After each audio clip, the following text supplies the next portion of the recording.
action let's go trouble 찾으러 Oke teman-teman, nah jadi ini adalah dokumentasi dari praktikum yang kita lakukan, yaitu mengenai pengukuran oksigen terlarut di dalam air. Nah jadi pada praktikum ini tujuannya adalah menentukan angka dissolved oksigen atau DO pada air sumur. Nah dimana pertama-tama kita harus menyiapkan alat dan bahannya terlebih dahulu, dimana alatnya itu berupa botol Winkler, kemudian ada buret, pipet ukur, pipet volume, Erlenmeyer, neraca, dan lainnya.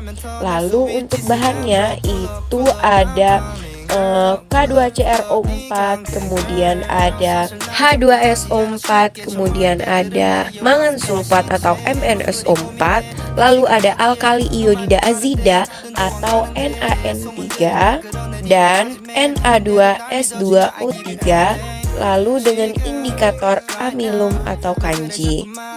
Nah, pertama-tama itu kita persiapkan pengujian terlebih dahulu, di mana ke dalam botol Winkler itu dimasukkan contoh uji sampai meluap. Kemudian tutup rapat, jangan sampai ada gelembung udara di dalam botolnya. Lalu lakukan pengujian contoh uji segera setelah contoh uji diambil.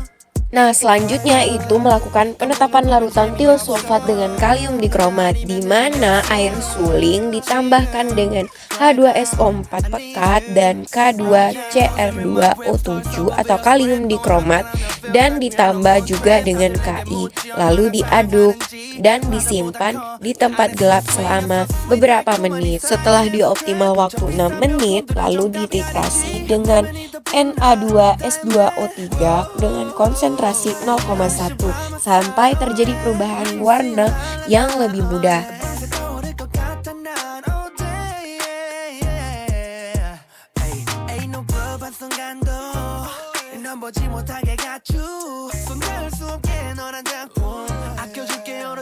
Nah selanjutnya itu adalah penetapan kadar oksigen terlarut, di mana sampel itu ditambahkan 1 mili MnSO4 dan 1 mili alkali iodida azida atau NaN3 dengan ujung pipet tepat di atas permukaan larutan. Lalu kemudian tutup segera dan homogenkan hingga terbentuk gumpalan yang sempurna. Lalu biarkan gumpalan tersebut mengendap hingga 5 menit sampai 10 menit. Lalu tambahkan juga 1 mili H2SO4 pekat, tutup lalu homogenkan hingga endapan larut sempurna. Nah setelah itu dipipet juga larutan tersebut ke dalam Erlenmeyer.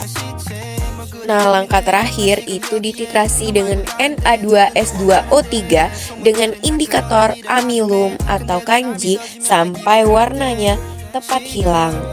Nah setelah didapat hasil data pengamatannya atau percobaannya, lalu dihitung normalitas sodium tiosulfatnya, lalu ditentukan DO pada setiap sampel.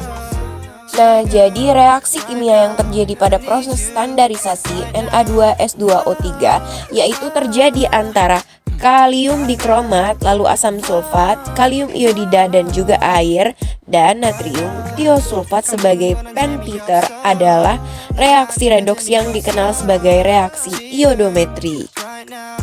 Nah, di dalam langkah pertama itu K2CR2O7 dan H2SO4 itu bereaksi membentuk Cr2SO43 dan gas oksigen yang dilepaskan sebagai produk sampingan. Nah, jadi penentuan dissolved oksigen itu dapat dilakukan dengan dua cara, yaitu metode titrasi dan cara Winkler, dan dengan menggunakan metode elektrokimia. Nah, berdasarkan perhitungan didapatkan untuk sampel air yang kami lakukan, itu untuk air pertama nilai dissolved oksigennya itu sebesar 5,488 mg per liter, dan sampel air 2 itu nilai dissolved oksigennya sebesar 5,88 mg per liter. Kedua sampel tersebut itu berada di bawah angka batas minimum 6 mg per liter dan dapat disimpulkan bahwa kedua sampel air tidak memenuhi kriteria air kelas 1 sesuai peraturan Pemerintah Republik Indonesia Nomor 82 Tahun 2001 tentang pengelolaan kualitas air dan pengendalian pencemaran air dengan batas minimum 6 mg per liter.